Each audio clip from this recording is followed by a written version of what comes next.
Hi, welcome back to Cybersecurity for Everyone. I'm Dr. Charles Harry. In the last several episodes, we've talked a lot about how the internet actually works. And in this episode, I want to change the subject a little bit and talk a little bit about who the hackers actually are, and specifically the threats they potentially represent. So let's talk a little bit more about those cybersecurity threats. Our society is increasingly reliant on information technology for all sorts of everyday activities. These include things like banking and our retail services, but also includes things like transportation, as well as healthcare systems, and many, many others.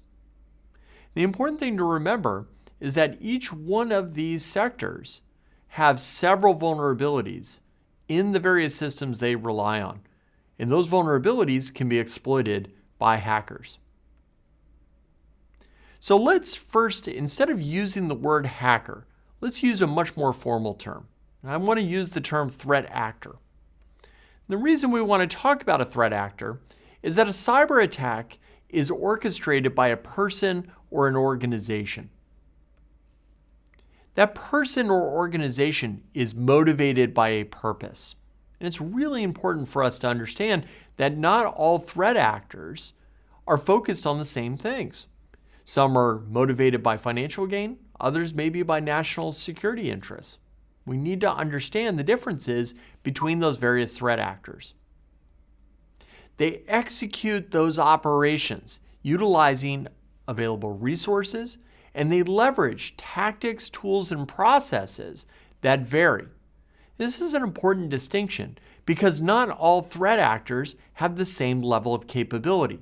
We need to understand that if we're to get to the bottom of the real cybersecurity challenges that we face.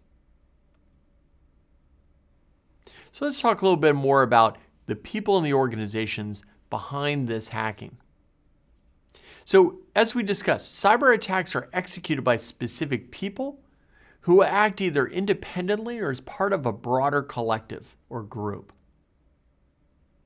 There are lone actors that may train and execute attacks based on their own internal motivations or as part in an effort to gain additional reputation.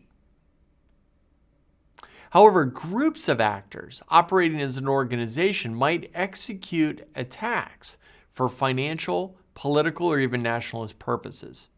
We need to understand the differences that each one of these threat actors represent. So let's talk a little bit more about motivation. Threat actors are motivated to conduct cyber attacks for a variety of different purposes.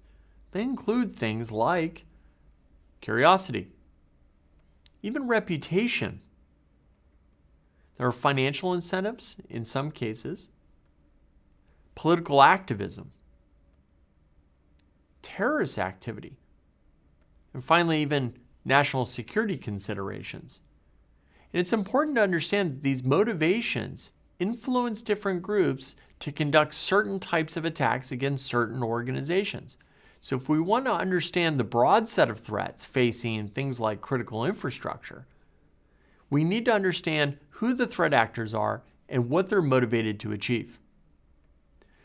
So let's talk a little bit more about resources.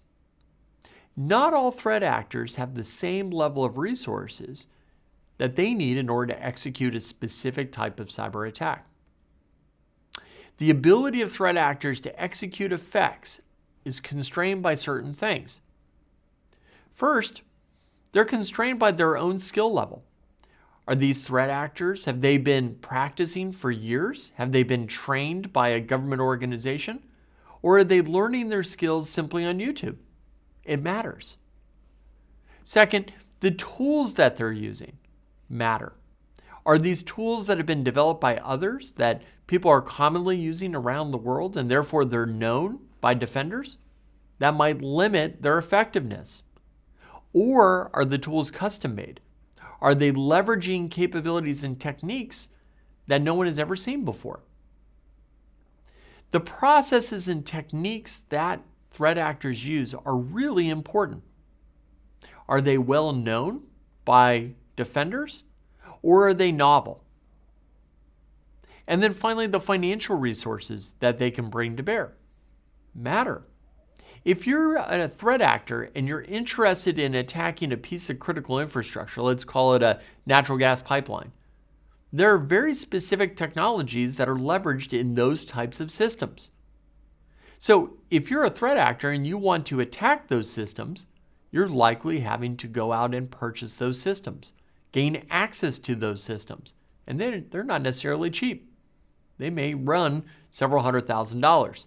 So if you're living in your parents' basement, chances are you're not going to have a couple $100,000 lying around in order for you to actually mess around and identify the exploitation potential in that particular system. So here's an example in the banking sector, a handful of examples. First, there were Iranian attacks against 46 major financial institutions in 2011.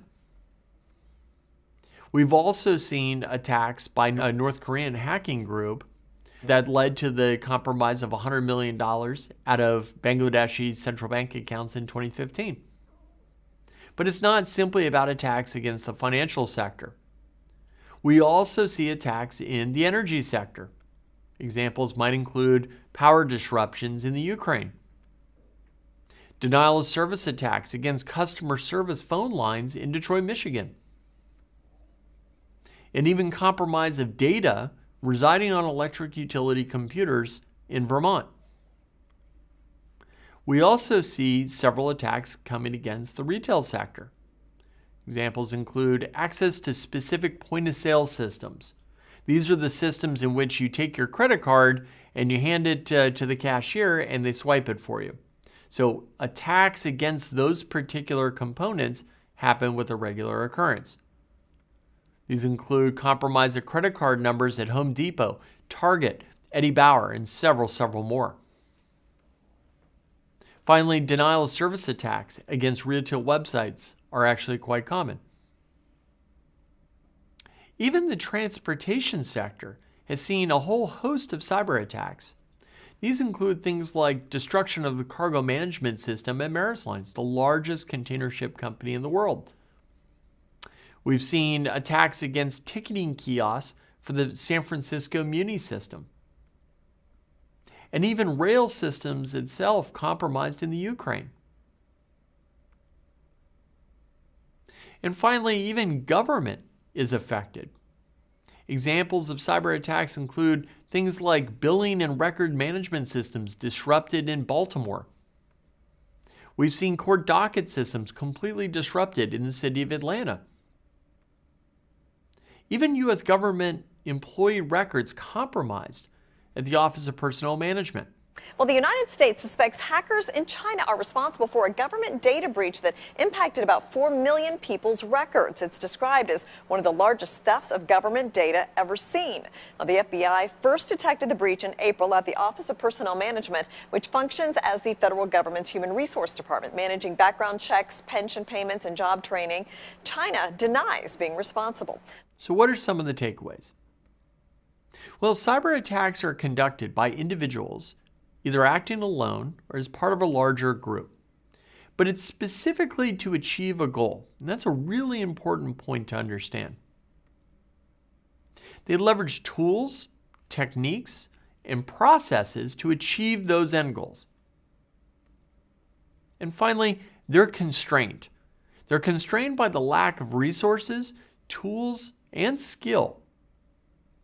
Now, all of this together is fundamentally important because some threat actors are more capable than others. And as we go through the next few episodes, we'll talk a lot about the different types of threat actors and the constraints that they face. I hope to see you next time.